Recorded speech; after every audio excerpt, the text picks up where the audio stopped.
And joining me now is Farid Hafez, who is a researcher at the University of Salzburg and Georgetown University's Bridge Initiative. He is also the editor of the Islamophobia Studies Yearbook.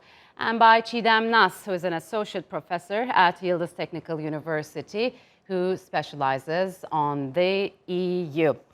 Welcome to Straight Talk. It's good to have you here. As we've seen in the package, tens of thousands of Austrians with Turkish roots now feel uneasy because of this mysterious list circulated by the far-right Austrian party. Farid, I want to start with you, since your first book published was Islamophobia in Austria, right? What is the current mood in the country now?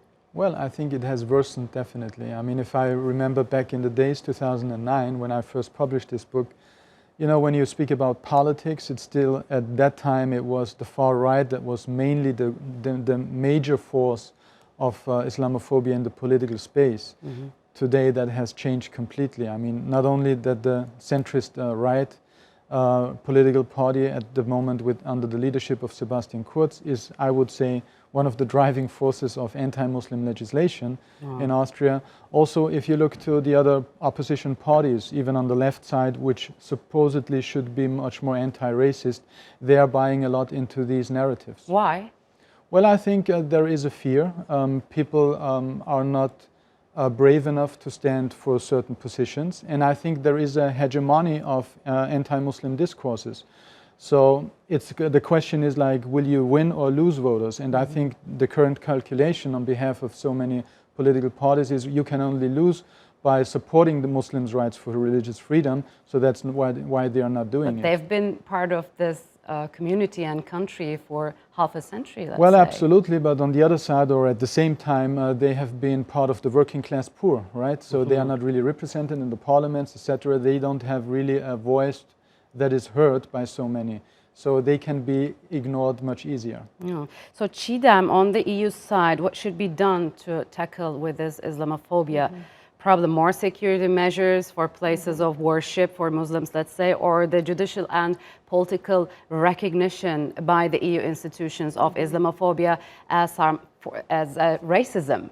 Yeah, I think it has two dimensions. Maybe we can look at the EU's approach. One is, of course, the security dimension, especially to fight against crimes, radical violence, and crimes against minorities and other Muslim groups. And the other is rights-based, mostly any sort of prohibition of discrimination against these. And it is also part of the fundamental charter of human rights, which the EU is also abides by. But I think Islamophobia is mostly viewed or categorized under the context of xenophobia, and it's mostly some kind of discrimination against minorities. Maybe the EU can see this issue as a separate issue among the migrant populations in the European Union and take more proactive action. But usually this area of policy is mostly left to the prerogatives of the member states. So each member state may have different policies, and the EU's approach is mostly complementary. So they try to provide some guidelines, for example, to migrant integration and to also integrate the security measures in the Schengen area. So I think creating awareness among the public that maybe discrimination or the use of some derogatory language in the media, especially fighting against disinformation in social media. Is it working? Yeah, it's very difficult, of course, to control these issues, but maybe creating awareness, especially in the education system, can be, I think, important. Okay. So Farid, could you tell us about this latest Islamophobia report, which you co-authored, and you've been publishing it since 2015, but I think it is important to mention that the European Union is also funding this research for the first time. So what have you found so far? Well, I mean, there are general trends which are ongoing, but let's say for the year of 2018, there are two things that I would say are very special observations. Okay. One thing is that in several countries, member states of the European Union, we had far-right political parties in power. And especially Austria, where I come from, we saw what that means in reality. Yeah. So we had a number of anti-Muslim legislations being implemented, from the hijab ban in kindergarten, in primary school, the closing down of mosques, which thanks God, the Viennese Court of Administration ruled being illegal. But still, I mean, the political support was there, not only from the governing parties, but even from the opposition parties, with no exception, right? So we saw what that means in the reality of Muslim people's life. The other observation that we made, which is, I think, a much more problematic one, is the rise of violent attacks on behalf of people who are inspired by right-wing anti-Muslim ideology. So, for instance, to give just one example, I mean, just recently this year in spring, we had Walter Lübcke, a Christian Democratic governing person in Germany, who was killed in his private home, right, from outside. There was a network called Hannibal, which published a list of more than 20,000 people's names who are pro-immigration that should be attacked. And these people who are part of these terrorist networks, they are supposedly people who are connected or former officials from the Ministry of Defense and police apparatus.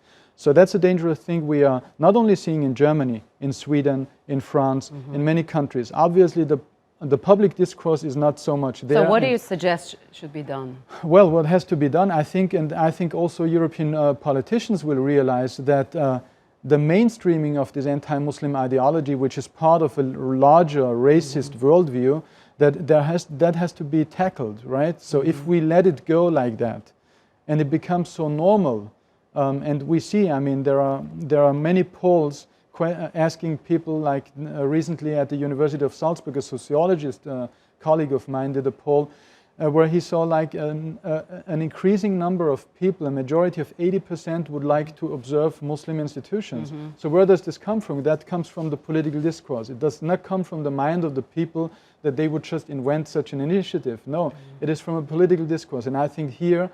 and politicians just approve this discourse for the sake of their political careers? Right, absolutely. Okay. So Cigdem, Turkey and the European Union had this refugee agreement. We had some troubles from both sides. Do you believe with the start of this new operations, with the latest, let's say, the latest developments in Syria, do you believe the Europeans are fearful of a new influx of refugees and what should be done in this respect? Yeah, very much so. I mean, that's a major issue for the European Union because back in 2015 and 2016, when a lot of Syrians went to the European Union through the Eastern Mediterranean and the Balkans route, and that caused a lot of problem in terms of the management of migration in the EU. We have seen that some of the member states reintroduced border controls in the Schengen area.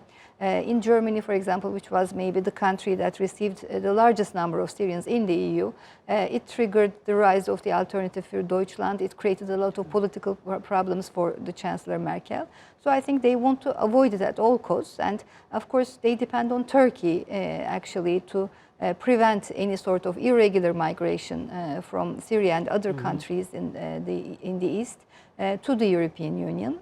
It's a major issue, I think. And I believe it won't get any better soon with the latest findings you have. I'm afraid we're out of time, Cigdem.